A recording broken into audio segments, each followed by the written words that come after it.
Solo cuando el túnel está en la más absoluta oscuridad es cuando puede volver otra vez la luz.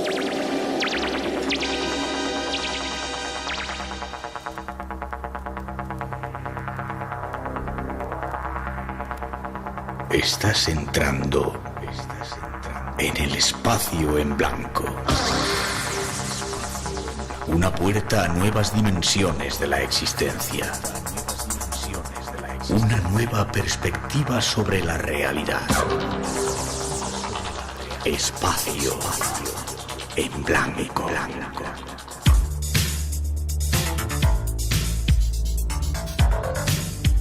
Una producción escrita y dirigida por Miguel Blanc.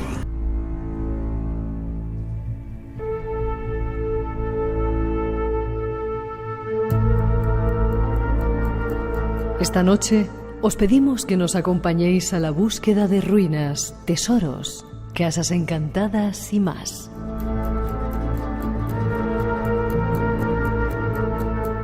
Comenzaremos con un viaje al reino visigodo de Toledo para conocer uno de sus mayores tesoros.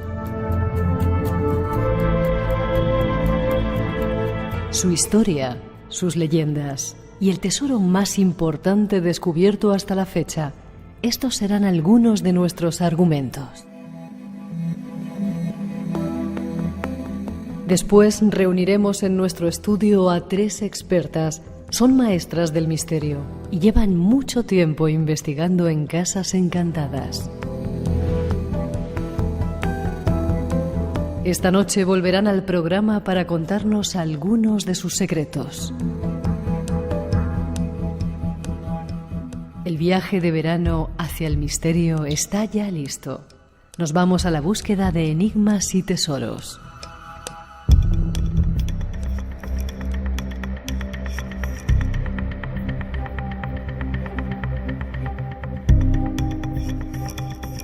Esas son las visitas que han anunciado su presencia en el programa y prometen contar cosas interesantes. Y para comenzar, ahí vamos con el primer tema. Os invitamos a buscar tesoros esta noche, ya veréis qué interesante.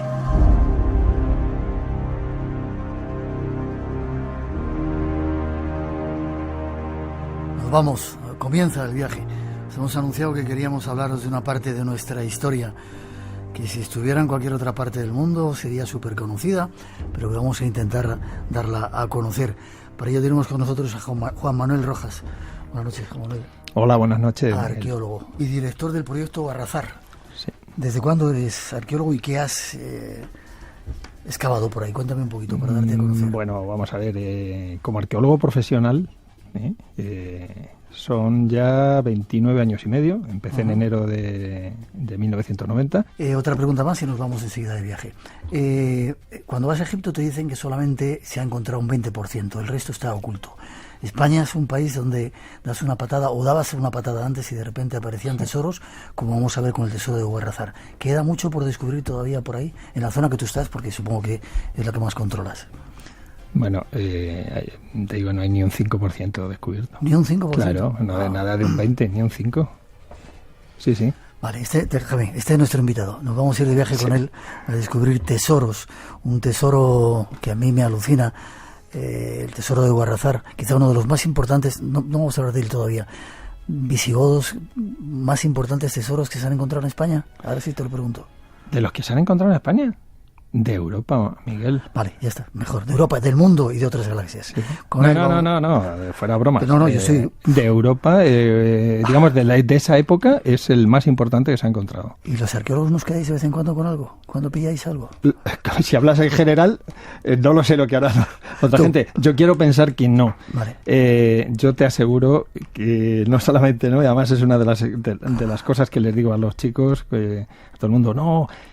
la educación sobre el patrimonio, la conservación y demás, que por mis manos han pasado piezas muy importantes, de miles de euros, y tienen que ir lógicamente al museo porque son de todos. Claro, ese es nuestro invitado. Con él vamos a disfrutar, nos vamos de viaje primero a conocer el contexto y luego a contaros una historia de un tesoro y a seguir buscando porque hay mucho todavía por encontrar.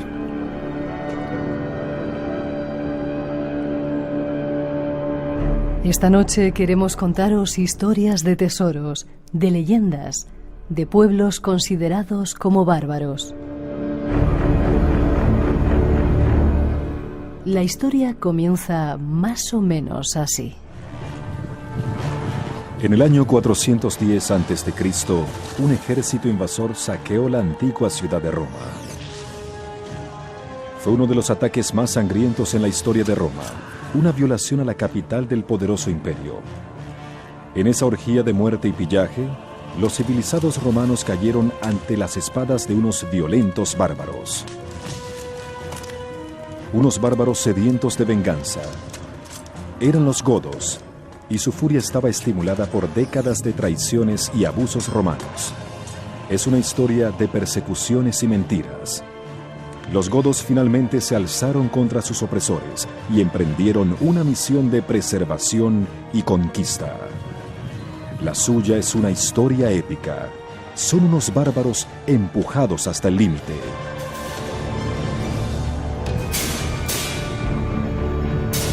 Bárbaros empujados a conquistar tierras y derechos. Llegaron hasta España y fijaron su capital en Toledo. Son algunos datos. Nuestro próximo invitado nos cuenta más sobre ellos. Ahí contamos un poco, vamos a situarnos si te parece, contamos un poco la historia de los visigodos. ¿Quiénes son? Yo no suspendí, pero ese día estaba un poco despistado cuando hablaban de los visigodos y de los reyes godos. ¿Quiénes eran y cómo llegan a Toledo? ¿Por qué a Toledo? Cuando venían del norte, ¿no? Sí, venían del norte. Yo les digo muchas veces a la gente, bueno, ¿estuvieron en Alemania? Sí, por la zona de Alemania. Estuvieron en la zona del Danubio, al otro lado del Danubio, en la zona de Hungría, etcétera. Habían bajado en su momento desde Polonia porque habían dado el salto desde la península de Escandinavia, desde el sur de Escandinavia, en la zona de Suecia. De hecho, yo le digo a la gente, ¿os suena una de las grandes ciudades de Suecia, Göteborg, sí, o Gotemburgo? Bueno, Göteborg, el Burgo, la ciudad de los godos. Y hay una isla en medio del Báltico que se llama Gotland, la tierra de los godos. ¿Godos y visigodos es lo mismo? Es lo mismo. Sí. Sí, bueno, esto es una definición que se dio en su día porque Visigoth, de los del oeste, porque se fueron situando siempre al oeste, y Ostrogoth, los que estaban hacia el este, se fueron quedando al este. De hecho, así se fueron trasladando, ya estaban así al otro lado del Danubio. Cuando traspasaron las fronteras del Imperio Romano, se establecieron también de esa manera, es decir, los ostrogodos se quedaron en la zona de Italia y en los visigodos se vinieron básicamente a la zona de Aquitania y Septimania, en lo que es Francia, en el centro y sur de Francia. Ellos fueron los que acabaron con el Imperio Romano y saquearon Roma, le quitaron todas las riquezas que tenían los... Sí. Sí. Y Alarico, sobre todo Alarico, sí. Alarico I y tal, que fue un fenómeno, y el tío muy... Todavía cuando eran digamos, los bárbaros estos que se enfadaban, vamos a decirlo suavemente, con los romanos por romper un pacto, lo que sea, y dijeron, ¿cómo que tal? Pues ahora os vais a enterar. Asedian Roma, lo saquean, y ahí empieza también una historia muy interesante, que es en ese saqueo que se van objetos, ya no solamente oro, que les hace famosos, de hecho, a los visigodos, que ostentaban una de las reservas de oro más importantes que había en Europa, gracias a ese saqueo de Roma. Uh-huh. Y los godos, estos que se quedan con ellos, pero entre estos elementos va, entre otras, parece ser que la mesa del rey Salomón, que luego de tanto se ha hablado, y que si lo tenían todavía ahí, y que Tárik se hace con ella cuando conquista Toledo.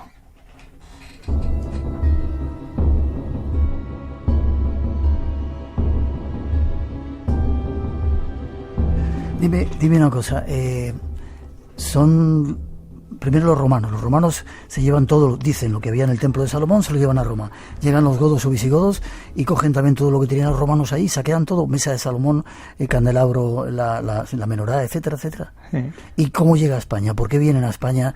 ¿Y por qué van a Toledo? Nos vamos a ir a centrar ya en todo. Bueno, pues vienen a Toledo, eso es una cosa que coincide de todo el mundo. Lo que pasa es que, claro, a mí una de las cosas que me gusta desvelar siempre es para poderlo entender, es decir, que la gente no aparece y desaparece así de buenas a primeras en un sitio u otro. Es decir, hay, digamos, unos movimientos, siempre unas razones, y todo esto es muy largo. Lo que pasa es que la historia tratamos de resumirla, que a veces nos llega a dar una imagen de los hechos históricos que está muy desvirtuada. Ellos estaban, en un primer momento, como te he dicho, estaban en la zona de centro y sur de Francia. ¿Sí? La capital era Toulouse. Pierden una batalla, la batalla de Bouillé, en el año 507, al lado de Poitiers, a unos 15-18 kilómetros de Poitiers. Y gana Clovis, que llaman los franceses, y les van persiguiendo. Muere allí Alarico II, precisamente.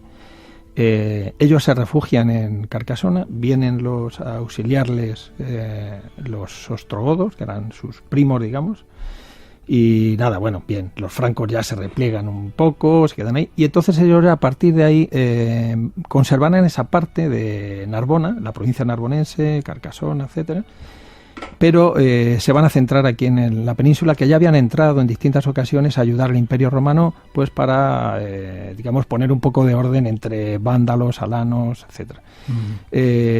Entran, puesto que el imperio está desmembrado y demás, entran en la península y bueno, se señorean un poco. Ellos ya se van estableciendo en sitio, primero están en Barcelona, luego se van a la Bética, etcétera.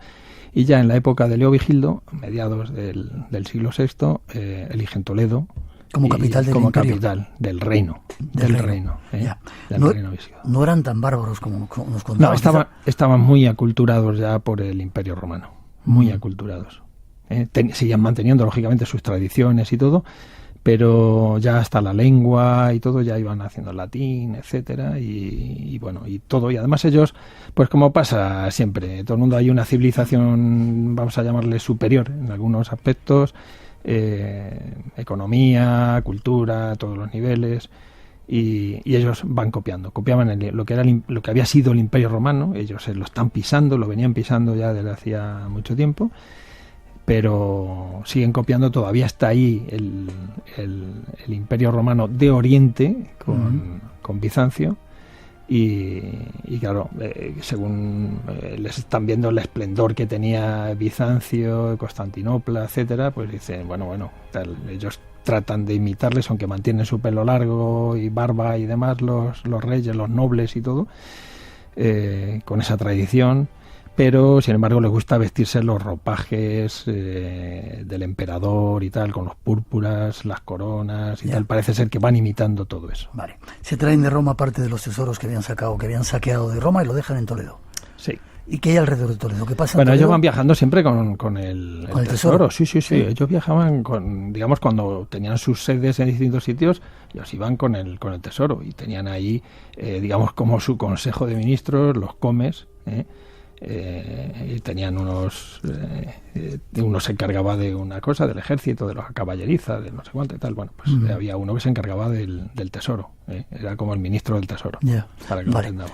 Lo llevaban encima, y alrededor de Toledo, ¿qué había? ¿Qué tenían montado? No desveles todavía tus No.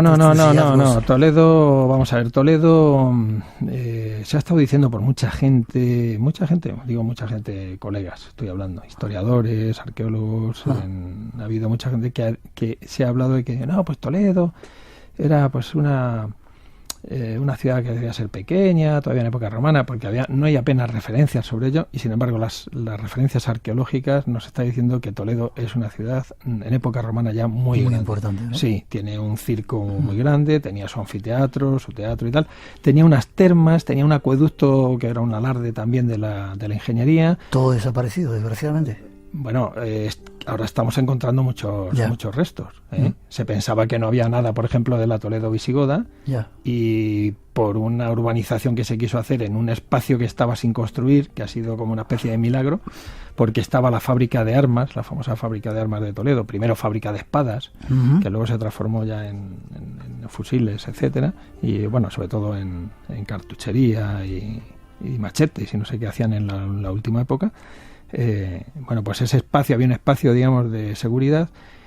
Estamos hablando de 60 o 70 hectáreas, por lo menos, unas 70 hectáreas o más, un terreno sin construir, que se dedicaba exclusivamente a huertas. Bueno, pues debajo resulta que lo que había era el suburbium, debajo de la URSS, es decir, un barrio, más que un barrio, era una parte de la ciudad que, para que quien nos esté escuchando ahora, y si conocen o quieren ver en Google, que se puede ver rápido, y vemos esa imagen cenital de satélite del casco histórico de Toledo bordeado por el río Tajo, bueno, pues para que se hagan una idea, eso está al norte, justo a continuación del casco histórico, y los restos arqueológicos nos están hablando ahora ya de esa parte suburbial,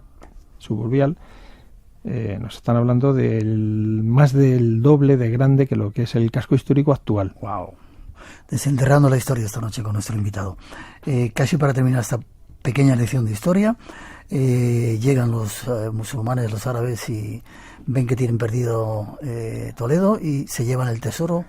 Sí, bueno, vamos a ver, los tesoros siempre por lo que han sido de oro y tal, pero no se nos debe olvidar una cosa importante.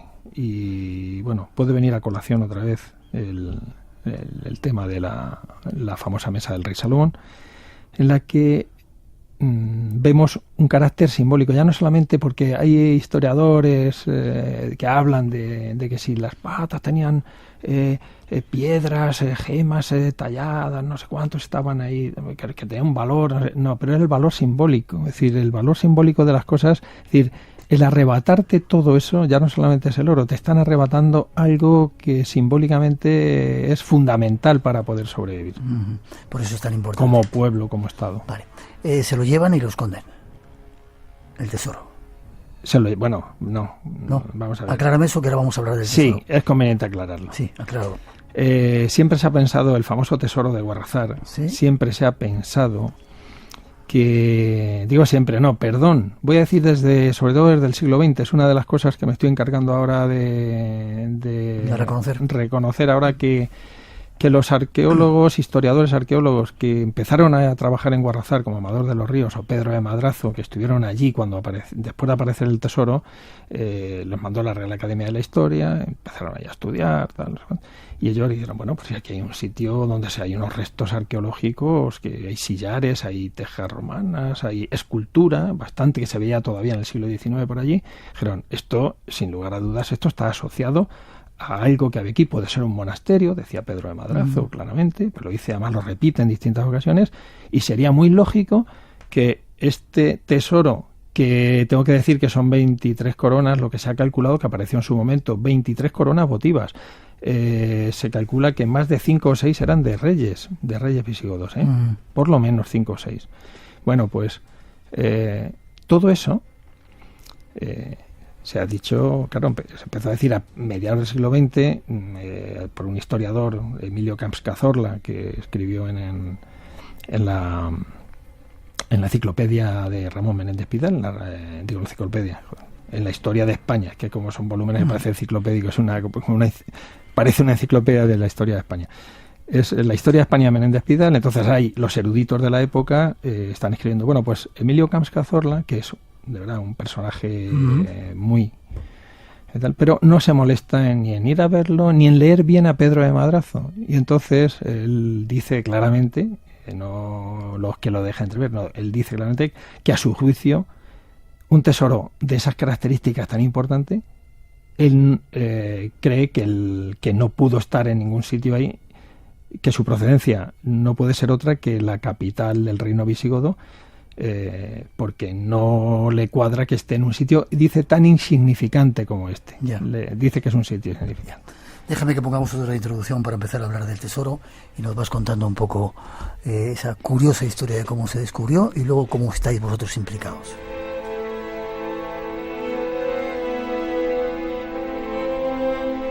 Hablemos ahora del tesoro, quizás del mayor tesoro encontrado en nuestras tierras. Se le llamó el tesoro de Guarrazar. Pero, ¿cómo se descubrió? Según las declaraciones que realizaron los descubridores Francisco Morales y María Pérez, el hallazgo se produjo de forma casual. Era el día 25 de agosto de 1858, cuando ambos transitaban por el camino de Toledo, a su paso por el paraje de la Fuente de Guarrazar. Según sus declaraciones, vieron un objeto brillante a través del hueco de unas losas que habían quedado descubiertas por las lluvias torrenciales de una gran tormenta que hubo el día anterior. El tesoro que descubrieron estaba compuesto por un conjunto de coronas votivas de oro, piedras preciosas, perlas, nácar, vidrio, además de cruces, cálices y otros objetos también de oro y gemas. Sigamos conociendo esta extraña historia en boca de nuestro invitado.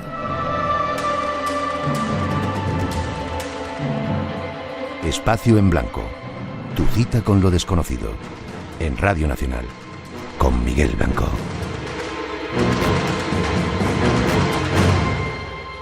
Esta noche con Juan Manuel Rojas, el promotor del proyecto Guarrazar y además un arqueólogo que está investigando, está descubriendo la historia. Tesoro, ¿cómo aparece? Un cúmulo de casualidades. ¿No te he escuchado contarlo en el Ciudadano García? Que alguien se para por ahí a hacer un pipí o algo. Cuéntame la historia. ¿Cómo es que es una cosa muy anecdótica, pero... Así fue, ¿no? Sí. Cuéntame. Bueno, y se sabe todo porque se hizo una investigación luego, Se hizo una investigación judicial y tal, y tenemos muchos textos de todos los implicados o de la mayoría de los implicados en todo esto. Pues una familia de un matrimonio con una hija que vienen de Toledo. Ella había estado examinándose de una asignatura de magisterio. Ella estudiaba magisterio. Uh-huh. Y era a finales de agosto. Cuando vuelven hacia Toledo, pues, como digo yo, en tono anecdótico, bueno, vamos a ver, que vienen por el camino, les quedan 2,5 kilómetros, vienen con un burro. Y claro, vamos a ver, era el vehículo de la época. Hoy en día se dice, oye, vamos a parar en la próxima gasolinera que tengo ganas de hacer pis. Dice alguien de los ocupantes. Eso es muy frecuente. O sea, que eso lo podemos... Debieron decir algo así, oye, vamos a parar en la fuente, además nos refrescamos un poco, lo que sea, todavía les queda. Bien, como no había gasolineras y tal. Un niño me decía un día, dice, claro, si no había coches entonces. Digo, efectivamente, chico. Paran allí en el esta. Bueno, pues paran allí... y con un poquito de recato, pues se van detrás de una pequeña valla que salva el camino. Hay una valla de piedra, un pretil, que está limitando el paso del camino para que no entraran muchas veces los animales. Todavía lo hay allí en el entorno, quedan. Allí mismo exactamente ya no queda. Pero sí, a 50, 100 metros hay algunas tierras que todavía tienen el pretil se deben ir detrás, la hija o la madre, a orinar. Y entonces ven que ha quedado un reguero de agua, ha abierto un canalillo que ha dejado abierto, ha dejado a la vista una lápida, una losa, que claro, una losa rectangular les llama la atención, y porque por allí no había nada de eso, y les dice oye, mira, tal, debieron llamar al marido ya, oye, mira lo que hay aquí, tal. Lo movieron, vieron que había oro. Vieron que había oro. Yo pienso, esto ya no lo cuentan ellos así, vieron que había oro, lo taparon, se fueron a su casa y tal. Yo pienso que debieron intentar sacarlo. Pero es que, por lo que dijeron luego de cuando volvieron, estaba mezclado con mucho barro. Se había ido filtrando agua. Lo debieron camuflar en su momento con una capa de tierra, para si alguien levantaba la losa, pues que vieran que había tierra. Y parece ser que había unos huesecillos también por allí. A lo mejor metieron para que pareciera como un osario, un enterramiento o algo. Para un segundo, ¿alguien escondió eso ahí con el propósito de despistar o no me quiero adelantar? No, eso estaba ahí bien enterrado. No, me refiero de los propietarios. De época visigoda. Sí. Eso lo enterraron allí en 2 arquetas. Eso lo describe Amador de los Ríos, que es el historiador que va allí con el encargo de la Real Academia, ya en abril de 1859. Y entonces le dice, claro, ellos están viendo, Amador de los Ríos cuando llega allí dice que está todo machacado y nada, dice que lo habían dejado de decir, pero a él le deben explicar un poco cómo estaba, más las declaraciones que habían hecho ante el juez los que lo encontraron, y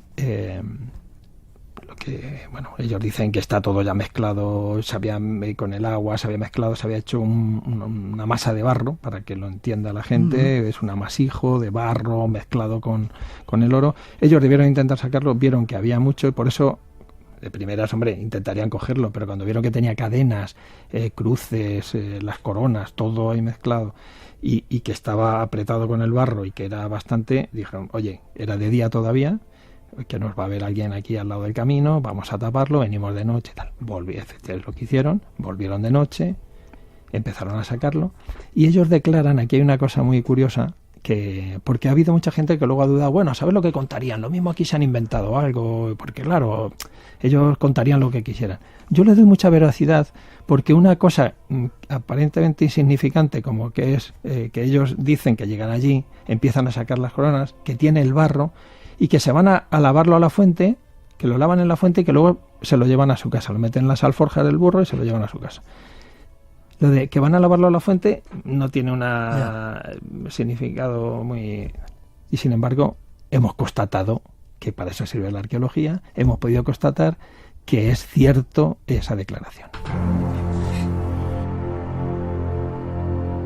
Vale, lo dejan allí por la noche, por la tarde, al atardecer, pero parece que hay un vecino que también se da cuenta de lo que estaba pasando ahí, ¿no? Sí. Dice, esto es lo que han descubierto, ¿qué pasa? Pues que les debió ver, claro, vamos a ver, finales de agosto. La gente antes iba a regar muy temprano o incluso se quedaban a dormir en las huertas y con eso no contaban esta gente.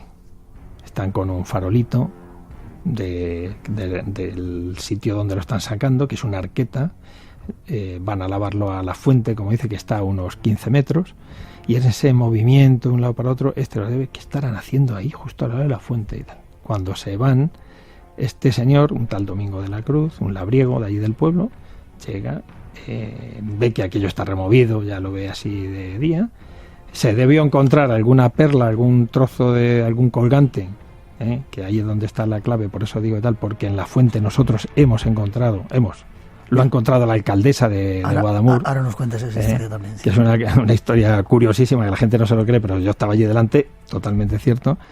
Este señor se debió encontrar también algo, perlas, alguna colgante, oro. Se puso a cavar allá al lado y a 2 o 3 metros se encontró otra arqueta de similares características que completaban este magnífico tesoro. Vale. Eran básicamente coronas, me decías, 20 tantas coronas. 23 coronas, el cálculo que se ha hecho después de las declaraciones que les dijeron, oiga, ¿usted cuántas? No, yo tenía en mi casa tantas, no sé qué, no sé cuánto y tal. Porque claro, conservarse, en un primer momento se llegaron a conservar entre los dos lotes, entre los de la señora del Piz, como digo yo, y el labriego fueron 23 coronas. Pero había, según las declaraciones, aparte de otras cosas, había piedras talladas también, etcétera. Había cálices de oro con incrustaciones de piedras preciosas, había otras piezas de consagrar, una especie de paloma también donde se guardan las hostias consagradas, etcétera. Y había todo objetos litúrgicos. Ya. Parte de ese tesoro se pierde porque alguna gente lo vende por ahí, ¿no? Lo compran en Francia, aparece parte del tesoro en Francia. Sí, aparece en Francia, lo publican rápidamente ya en los periódicos en París y tal, y aquí se echan las manos a la cabeza todo el mundo, pero bueno, esto no puede ser, ¿no? Y empiezan a reclamarlo, nada, los franceses ya dijeron que nosotros ya lo hemos comprado legalmente y tal, y que se quedaban con ello. Hasta 1941. 1941, con la invasión nazi de Francia, el gobierno del mariscal Pétain llega a un acuerdo con el gobierno de Franco y intercambian objetos de arte. No es que los trajeran, sino que se intercambian cuadros, grabados de Goya, por ejemplo, un sable de Francisco I se les dio también. Y aquí en este lote venían 5 coronas, entre ellas la de Recesvinto. la famosa corona de Recibimiento, y también la Dama de Elche, que la gente, bueno y tal, también la tenían en Francia y vino en ese Vuelve a España. Pero parte del tesoro se pierde, ¿no? Se vende por ahí. Se había vendido ya previamente, pero a trozos, o sea, algo lamentable totalmente, sí, a trozos, y además para fundirlo en los plateros de Toledo. Había un gremio de plateros entonces muy abundante. De hecho, hay una calle que se llama la calle de la Plata, porque ahí estaban todo el gremio ese y tal. Y estos iban de platero en platero vendiéndoles a trozos las coronas. Lamentablemente. Radio Nacional, el sonido que nos une. Un viaje que se hace en lancha. Es un edificio que se parece un poco a una base lunar. Se visten con buibuis. Andando desde el centro de la ciudad. Es un ejemplo de convivencia de cultura. Te da una sensación cuando estás aquí en el... Nómadas, con Álvaro Soto. Esta temporada 2 destinos por semana. Nómadas, sábados y domingos a la 1 de la tarde. Radio Nacional de España, el sonido que nos une. Espacio en blanco. El lugar donde habita el misterio. Con Miguel Blanco, en Radio Nacional de España. La leyenda continúa.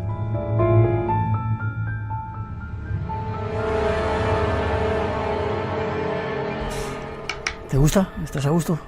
Vale. ¿Tú cuándo entras en esa historia? ¿Hay alemanes que están investigando? ¿Hacen una pequeña investigación? ¿Dice esto es increíble? O bueno, no vamos a ver, Miguel. Esta es una cuestión que puede abrir un debate aquí también muy, muy largo y demás de qué pasa con la arqueología y con el interés que hay por el riquísimo patrimonio arqueológico de cualquier época que tenemos en España. Este es un yacimiento ya reconocido de siempre, vamos, como el lugar del hallazgo y demás. Bueno, pues tengo que decir que desde abril de 1859 hasta el año 2002 no va nadie en este país. Sí, escribirse mucho el tesoro para acá, el tesoro para allá, refritos que hacen un historiador sobre lo de que ha dicho otro, pero nadie va. Hasta que viene un arqueólogo alemán en el año 2002, Christoph Egger, que bueno, le hemos invitado, está todavía colaborando con nosotros, aunque ahora vive y trabaja en Alemania, pero tuvo una beca del Instituto Arqueológico Alemán y estuvo trabajando de 2002 a 2005 y hizo una labor muy buena, porque aparte de hacer unos sondeos arqueológicos, bueno, para hacer unas catas, las típicas catas que hacemos de sondeos, hizo un estudio de geomagnetismo en varias hectáreas y también un pequeño, pasó un georradar también, y con estos estudios, que para que la gente lo entienda, se trata de hacer una especie de radiografía, vulgarizándolo, es como una especie de radiografía del terreno, no se hace con rayos y tal, pero como una radiografía. Entonces se ven, dejó a la vista grandes edificios, los restos de edificios importantes. Vamos a hablar dentro de un momentito de todos ellos. Antes de nada, cuéntame la historia de la alcaldesa. Porque es curiosa, y luego ya nos vamos a ese trabajo que la historia de la alcaldesa. Bueno, la historia de la alcaldesa realmente empieza porque ella es natural de Guadamur, Sagrario Gutiérrez. ¿Sigue siendo la alcaldesa? Sí, la han reelegido otra vez. Yo creo que ya va por no sé si es la quinta o la sexta vez. La reeligen, por algo será. Lo hará bien, supongo. Digo yo, porque la gente no van coaccionados a poner el voto.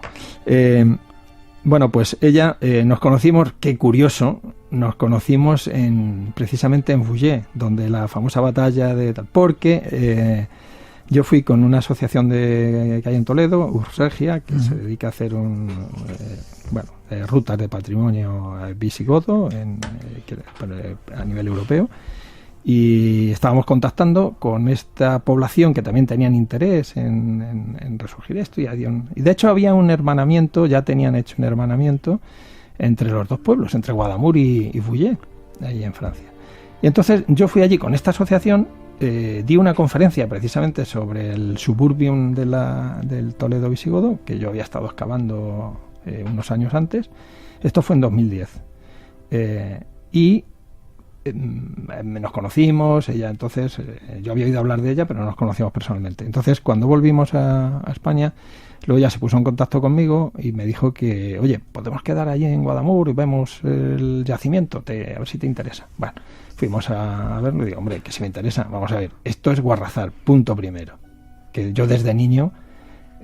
Habías oído hablar de ello ya, ¿no? No, es que no, yo veía la corona de Cervinto y me he estado preguntando siempre de pequeño que ¿por qué no se excavaba en ese lugar? De verdad, ha sido una pregunta que me he hecho desde que tenía 10 o 11 años. Mucho más cuando estaba ya en la universidad. Yo le dije que me interesaba. Y visto lo que había por allí sobre el terreno, bueno, eso ya me parecía, digo, mira, se veían sillares y todo. Es que los restos que hay aquí, digo, vamos, yo vengo a ciegas aquí. Y con lo que me digas, vale, ¿te interesa? Digo, sí, por supuesto. Bueno, he dicho 2010, 2011, esto fue ya en 2011, pero no sé si quien nos está escuchando sabe que 2011, 2012 han sido años de crisis. Nadie, prácticamente ni nos escuchaban, no había para dar ningún tipo de ayuda y demás. Bueno, pues ya en enero me dice, oye, en enero de 2013 tenemos un taller de empleo. Y ahí empieza ya, digamos, un poco la historia. Empezamos con el taller de empleo, se descubren los primeros restos, que son los de, ahora lo que creemos que puede ser un hospital de peregrinos, esa es la parte que tenemos, que enseñamos al final allí en Guadamur. Y digo, bueno, estos restos son importantísimos, esto no puede quedar así. Esto da pie para iniciar aquí un proyecto importante. Pero te me vas por las ramas. ¿Cuándo encuentras el tesoro? Y ahora hablamos de ese proyecto tuyo.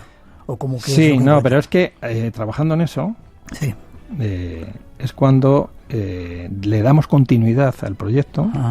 Estamos diciendo que en 2013 se hace el taller de empleo, en 2014 ya continuamos con ello, y fue precisamente en 2014 que nos dan una subvención de la Consejería de Cultura de Castilla-La Mancha. Estamos excavando allí, digo, vamos a excavar en el lugar donde está el manantial, porque hay un manantial que es el que da origen a todo lo que podamos hablar aquí. El origen está ahí en el manantial. Bueno, aquello estaba perdido completamente, con un zarzal, había incluso escombreras antiguas de vertidos incontrolados que se hacían en los años 80, lo limpiamos todo y tal. Bueno, pues había una zona de fango totalmente. Entonces a Marcelino, que es el señor que trabaja allí conmigo, le dije, Marcelino, vamos a limpiar esto, que tenemos que ver correr el agua, que aquí se ve que es donde está saliendo el agua. Pues se puso con ello y al cuarto día de estar allí limpiando, se veían todos los regueros saliendo, el agua y corriendo y tal. Pues hace la alcaldesa una visita al yacimiento con el director general de Cultura. Le enseñamos el yacimiento, el director general se va y ella dice, oye, mira, es casi la una, me voy a quedar aquí con vosotros, que me ha encantado ver aquí el agua, el manantial, nosotros. Y se agachó por allí, se remangó los pantalones, empezó a escarbar ahí un poco, a quitar barro con una tejita. Marcelino le dio, dice, toma, ¿cómo vas a hacer con una teja? Toma una paleta, le dio una paleta de albañil, empezó a sacar allí barro, empezó a encontrar trocitos de cascotes de nada, pues ya le ilusionaba, ¿no? Encontraba cosas, mira este y tal, que es un cascote que no vale nada, y esto, mira lo que tal, bueno, esto. Y de repente salta ahí un grito, bueno, lo dijo, le salió del alma, además, bueno, fue como nos habíamos estado mofando un poco de los hallazgos que hacía, pues de repente, yo estaba le acababa de hacer una foto, estaba a 5 metros de ella, y de repente dice, ahora sí que te vas a cagar. Pero así muy fuerte, que lo digo así, que no, pero es que le salió del alma. Me giré y la vi cerrando la mano, un brillito azul, que yo pensé que era un trozo de cerámica de Talavera con pintura, con un escudito o una decoración que tuviera en pintura. ¿Y qué era? Dice, mira, ven.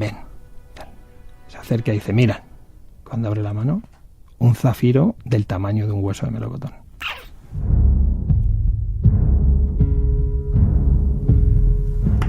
Ese ha sido el último descubrimiento. ¿Tú crees que si vamos y escarbamos un poquito en el arroyo todavía salen cosas? Bueno, yo no lo descargo todo, pero lo veo muy difícil, ¿eh? Nosotros hemos mirado y dice, ¿pero habéis mirado más? Sí, hemos mirado, hemos pasado allí, tal. No, por el momento queda mucho por... Vale. Este es nuestro invitado, Juan Manuel Rojas. La tercera parte del programa queremos contaros ese proyecto en el que está metido, descubriendo la historia, que si lo tuvieran los americanos o los franceses habrían hecho allí ya un parque temático. Tras esa introducción seguimos. Espacio en blanco. Creamos universos sonoros para viajar y soñar hacia el más allá. Con Miguel Blanco, en Radio Nacional de España.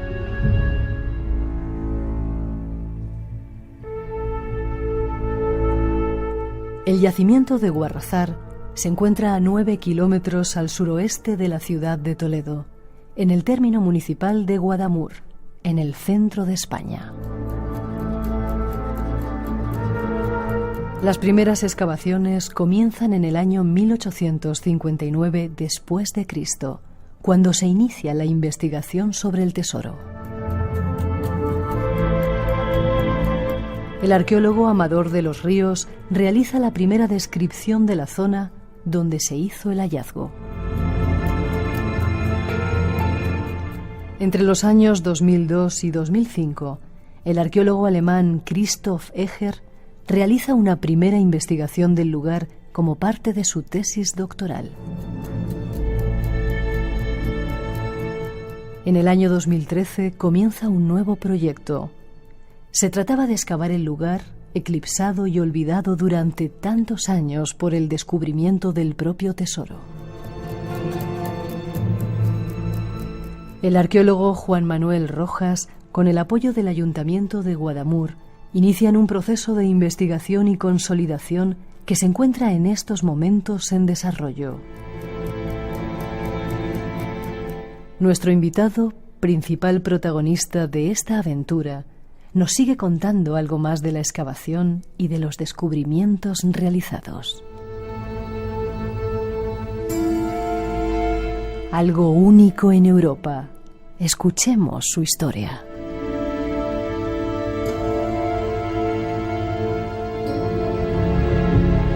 Pues ahora os hemos contado parte de la historia de los visigodos, del tesoro. Queremos hablar del proyecto Guarrazar. Tú te implicas, ves aquella historia tan poderosa y te llegas a implicar incluso personalmente en sacar adelante aquello, ¿no? Sin mucha ayuda oficial, sin que te hagan mucho caso. Digo yo, te estoy preguntando o estoy diciendo cosas que no debo. Bueno, sabes algo porque ya llevamos tiempo y además sé que has pasado por allí y algo sabes. Sí, efectivamente. Me impliqué a nivel personal, profesional, muy mucho. Y voy implicando amigos, familiares, etcétera. Yeah. Pero bueno, la gente sí que ven que ya no solamente una pasión, no es que haya una pasión absurda, porque hay gente que dice, oye, este es un apasionado de algo. No, yo estoy hablando de algo que nos concierne a todos. Yo estoy hablando de patrimonio. Eso no es nada, ningún capricho personal por mi parte. Lo que me mueve es realmente devolver a esta sociedad algo que creo que debería haber tenido hace mucho tiempo. Vale.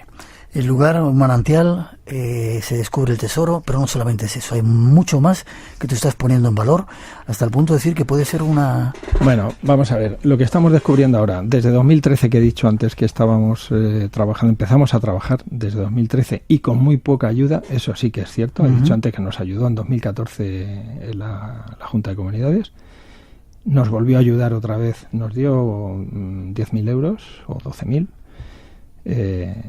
y 2.400 euros en 2017. ¿Solo? Solo. Vale, señores que se dedican a eso, pongan un poquito ojito en esas cosas interesantes. Y luego, las ayudas, pues ahora mismo es el Ayuntamiento de Guadamur, quien está implicado, que de hecho es el patrocinador, del proyecto. Vale. Yo estoy como promotor, etcétera, director, todo lo que quieras, pero es el Ayuntamiento de Guadamur el patrocinador de este proyecto. ¿Y habéis estado excavando? ¿Qué habéis encontrado? Yo vi el otro día esas losas increíbles, que eso no lo pone cualquiera, ¿no? Ahí tiene que haber algo importante. Tú dices que puede ser un hospital o algo más, Lourdes. Vamos a ver, yo a la gente habías oído hablar de lo que estamos haciendo allí. Tú pasaste un día que estaba con un colegio.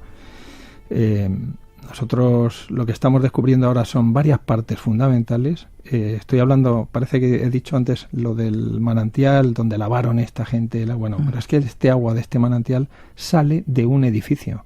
Sí. Lo comparo con Lourdes porque en Lourdes están todas las partes que tiene un santuario de este tipo. Es decir, un agua que los creyentes consideran milagrosa, es un agua sagrada.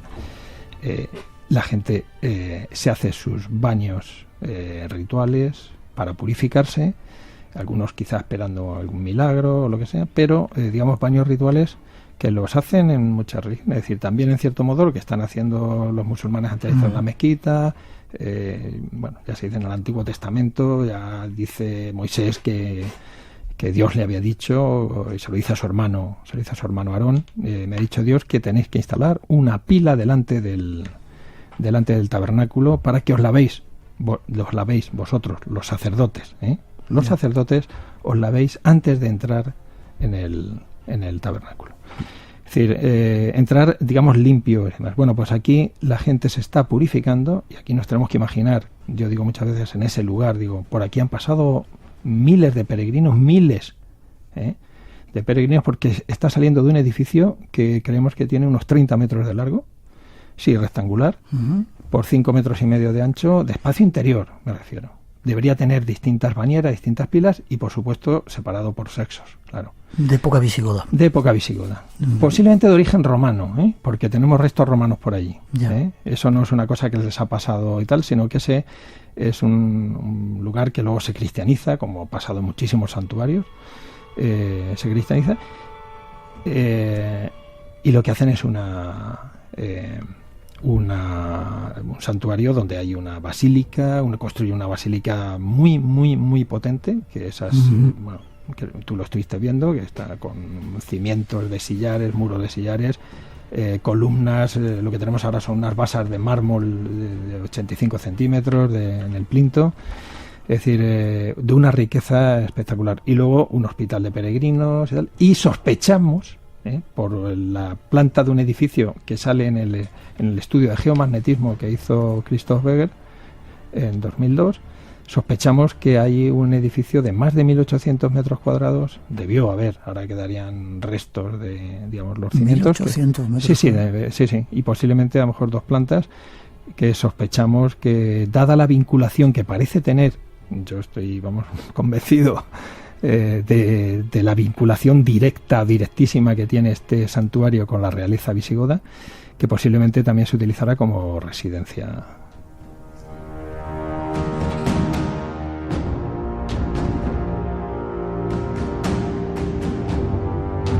Es decir, que es un descubrimiento súper increíble. Estáis excavando todavía, en proceso de eso, de aportar pruebas. Que vuelvo a decir, si estuviera en Francia o en América habrían hecho un parque temático allí, tendrían toda la ayuda del mundo. Señores, dense cuenta que aquí tenemos parte de nuestra historia que se está descubriendo. Y alguien me ha dicho que tú esperas encontrar la tumba de un rey importante visigodo. Yo no lo sé porque está muy tocado el sitio. Ten en cuenta que cuando desaparece el santuario, que desaparece, las coronas formaban parte de ese santuario, de la basílica. Para que los visitantes se hagan una idea, siempre les pongo en el momento ideal.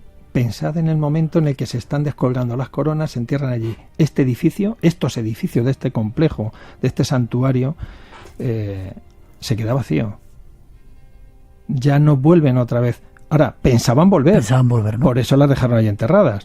Eso es una cosa que ellos piensan, que esta invasión no es tal invasión así que van a perder ese reino, sino que dice, bueno, hemos perdido unas batallas, nos vamos a reorganizar, los vamos a expulsar.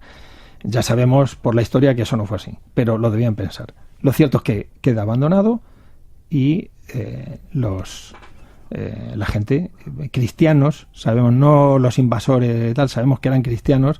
Los primeros, por lo menos los que estuvieron viviendo a lo largo del siglo VIII, se meten allí y empiezan, pues como cualquier sitio que hay, a lo mejor algunos ocupas y tal, empiezan a llevarse los materiales de construcción, se hacen casas dentro incluso de la propia basílica, etcétera. Está muy tocado. Pero nos estamos encontrando restos de trozos de sarcófagos de mármol Y lo de que sospecho que pudo haber ahí algún rey enterrado, pues lo digo por textos, ¿eh? Hay un texto en el que se dice que Hervigio murió, no muere en Toledo, pero debió morir cerca.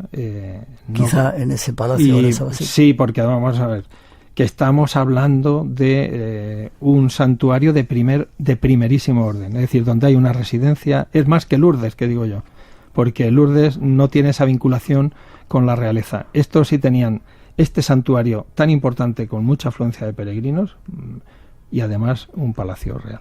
Cuando lo encuentres nos avisas. Por supuestísimo. Bueno, vamos a ver, te has comprometido en que vas a ir tú a acabar, con lo cual... Pero ya.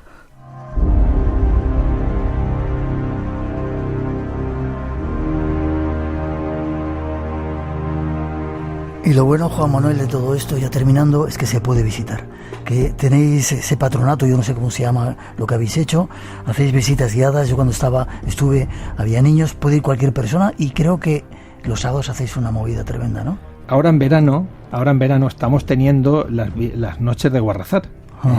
Estamos teniendo además con bastante éxito. Ya llevamos, este es el tercer año que lo hacemos, y de día es muy duro porque pega mucho el sol, pero por la noche es muy agradable. Tiene un encanto el ver los restos de las excavaciones, que los tenemos iluminados, las explicaciones. Música y todo. Música en directo clásica, bien guitarra, violín, etcétera. Qué chulo. En un momentito os damos datos por si queréis pasar. Yo me apunto el próximo sábado, ¿vale? Pues a la noche de velas, pero después ya veremos. Pero luego las excavaciones también, Miguel. Eso, septiembre, octubre, ¿vale? Dame un poquito de tiempo. Vale. Hay una página web muy bonita que yo he visto, que es www.guarrazar.com. Entra ahí directamente y allí tienen toda la información. Y que, como una frase que tengo allí, con tu visita ayudas a su recuperación y sostenibilidad. Sí, señor. Estáis todos invitados, por si queréis pasaros en este verano, todavía dar una vueltita por ahí. Ahí puedes apuntarte para las noches y para las visitas. Sí, allí viene todo. Repítemelo de nuevo. www.guarrazar.com. Juan Manuel, ha sido un placer estar contigo. Espero que nos sigamos. Miguel, nos vamos a ver seguro. Miguel, para mí es un placer con alguien tan apasionado precisamente como tú, porque lo haces además de corazón, y te agradezco muchísimo, de verdad, muchísimo que nos hayas dado visibilidad. Es nuestro deber dar a conocer este tipo de cosas. Muchísimas gracias. Voy a la noche de las velas contigo y preparo pico y pala y vamos a darle. Gracias. Feliz verano. Hasta cuando quieras. Termina la primera parte de nuestro programa, regresamos de esa búsqueda de tesoros, pero enseguida volvemos. Hay mucho más esperando aquí en este espacio en blanco después de las noticias. Teléfono, nuestro WhatsApp y redes sociales abiertas para vuestras comunicaciones. Y no os vayáis todavía, que el misterio continúa. En la segunda parte nos esperan las damas del misterio para contarnos cosas intrigantes. No os lo perdáis, tras las noticias regresamos.